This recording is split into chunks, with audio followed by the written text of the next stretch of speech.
It's indeed an honor for me to be here, and I'm very grateful to Neil Robinson, who incidentally is a tabla player as well. We learned from the same teacher. And he very kindly asked me to give a very short talk about the instrument I play. Just before I continue, has anyone seen this instrument anywhere before, apart from Neil? Yeah, okay, a few of you. This instrument is one of the most popular instruments in the world today, simply because it's one of the most beautiful instruments. The sound which is produced from just these two drums is amazing. I mean, I've been playing for about 25 years and I'm still amazed at the sounds I can produce. The tabla is a North Indian instrument. Before partition, obviously India and Pakistan were the same country. So North India includes Bangladesh, Afghanistan, Pakistan, Nepal. And this is the dominant percussive instrument used in North India. And before I carry on, I just want to play for you just a little bit, just to give you an idea what the tabla sounds like.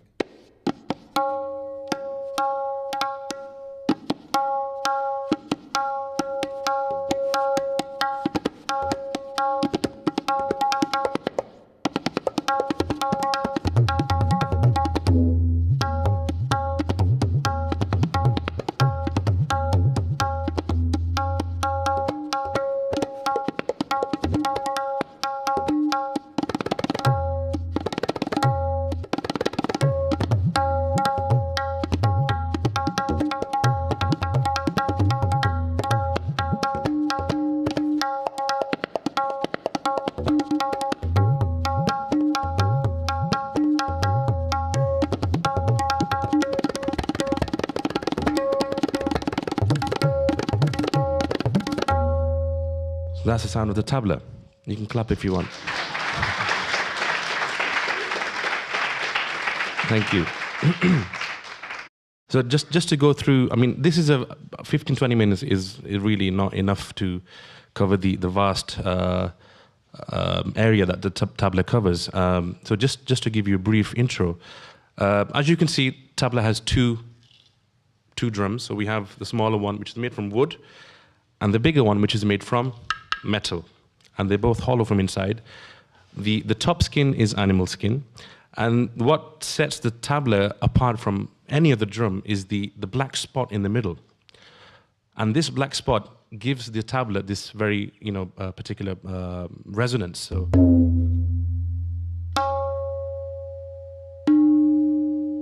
yeah. Yeah, so I can bend and change the note just because these act as weights on a piece of paper. So the heavier the black spot, the deeper the sound. So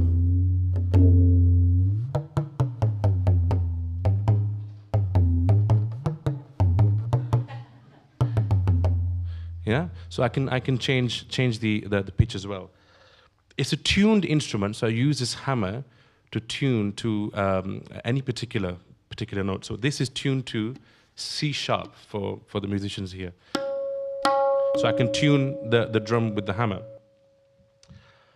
About the history of the tabla was really invented through need. The need for a more subtle sound when it came to playing or accompanying a vocalist. Because the Indian classical music is around 4,000 years old. It's a very old tradition. And the tabla in that kind of scale of time is a very new addition to the whole so many other instruments. So the tabla is hardly around 200 years old. So compared to 4,000 years of music, this is a very new instrument. Before the tabla, the main percussive instrument used was this instrument here, and this, if I can just shift over. Just to give you an idea what this sounds like. This is called the pakhavaj. And it's a barrel drum, again made from wood. So we have the skins on either side. And we have the black spot here as well, if you can all see. Yeah. But on the bass drum, I don't have a black spot. I have, normally I would use flour to add, to act as the black spot. But today I'm using blue tack.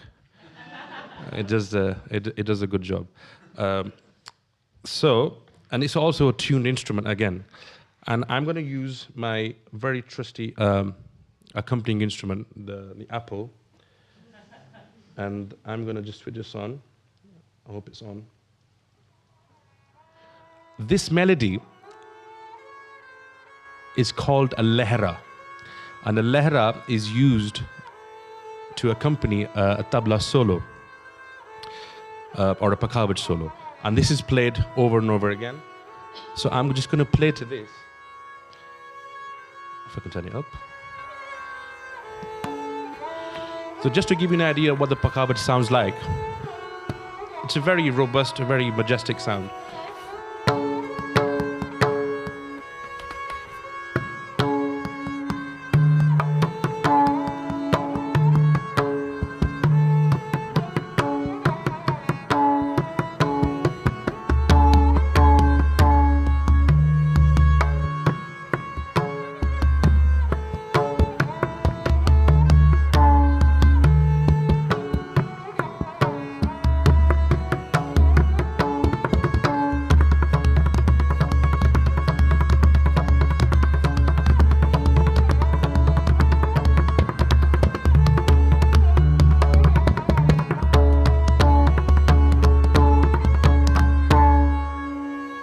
So that's the sound of the pakhavaj.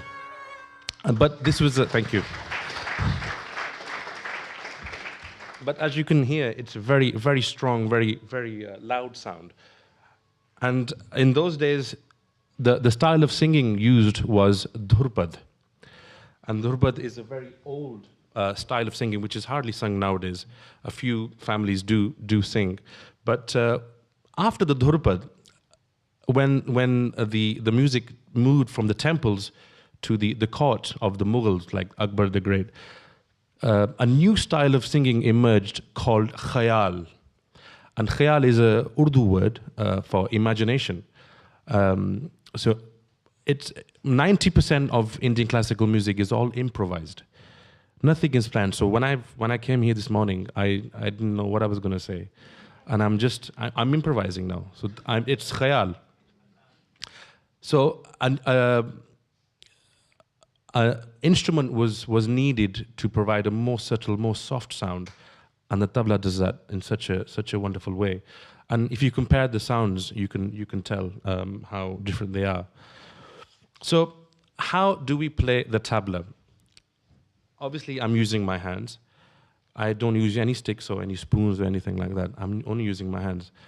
But there's a definite way of producing the sounds.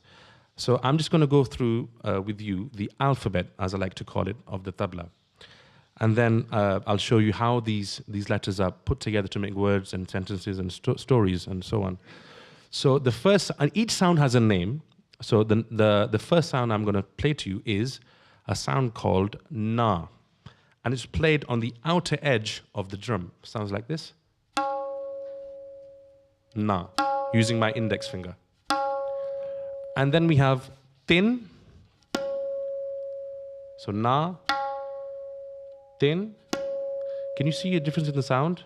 Yeah. Na, tin. And then tete. Tun, ti, ra. Over to the big drum.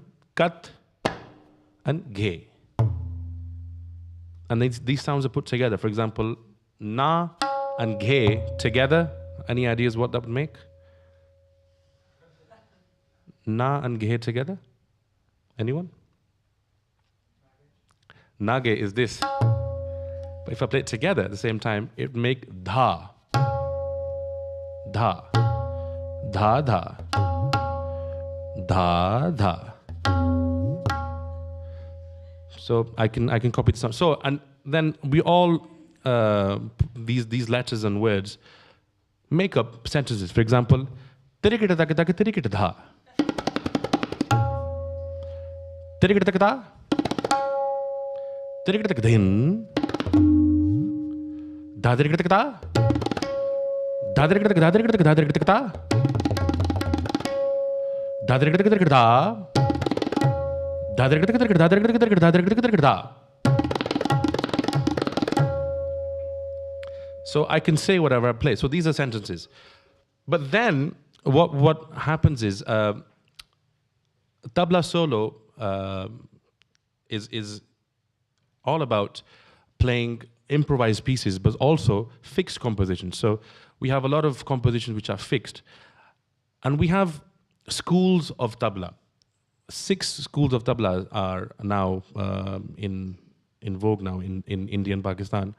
So we have Punjab, Delhi, Lucknow, Farkhabad, Ajrada, and Banaras.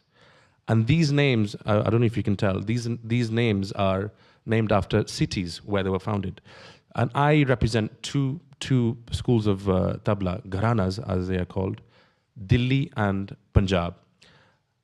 And Punjab is based on the Pakhavaj repertoire.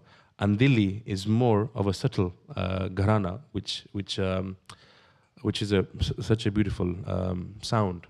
So I'll demonstrate the two styles of tabla to you. So Delhi,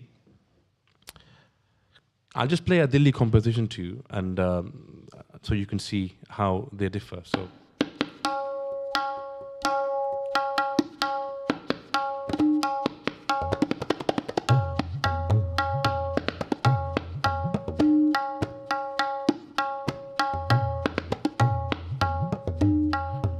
धा तित धा घे ना धा तिट kit धा तित धा गे तीना कीन ता तित ता के ना धा तिट किट धा तित धा गे तीना कीन.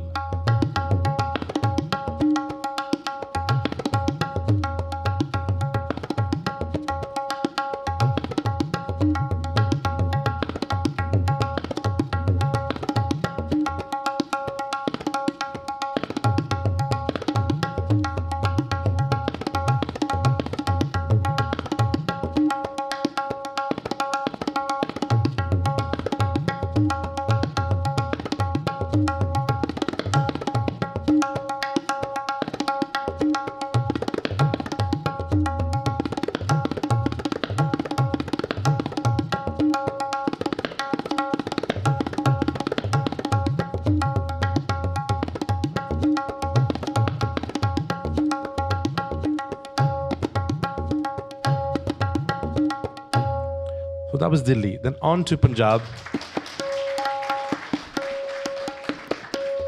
Punjab, how long do we have, Neil? Cool. So Punjab, which is a more of a robust, like I said, it was based on the Pakhavaj, which is more of a loud sound. So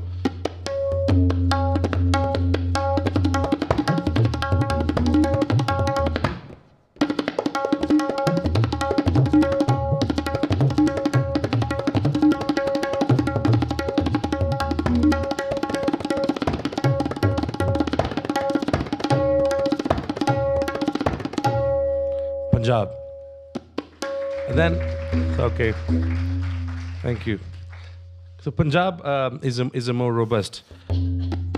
Also, the tabla is also used for folk music. So this was the classical side of the tabla, but also the tabla is used in folk music of India and Pakistan. Bless you.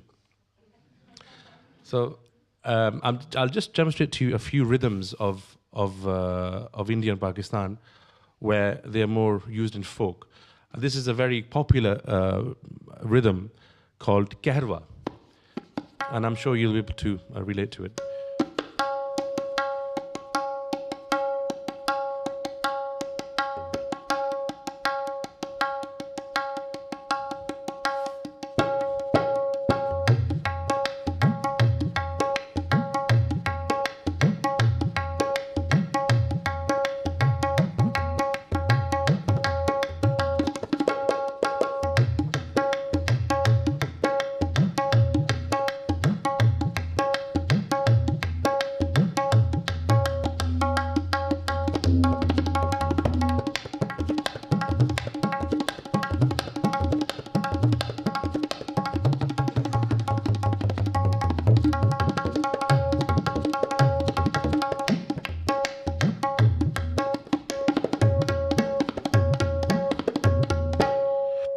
Then on to another folk rhythm, which is a 3-beat rhythm called dadra, also a folk rhythm.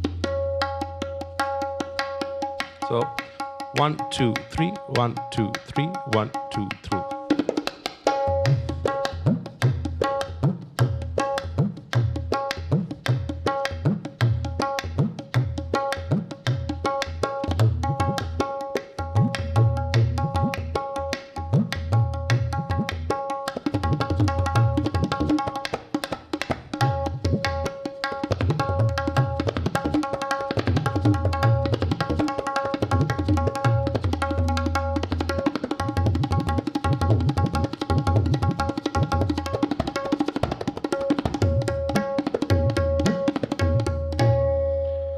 So this was the, thank you very much. Because of time constraints, this was a very, very short intro as to what the tabla was. And I'm sure you'll go back home now after being so, impressed by my skills, and, please do look up the tabla and what a, beautiful instrument it is. And once again, thank you very much for listening, and thank you to Ted and Neil, and hope to see you soon again. Thank you.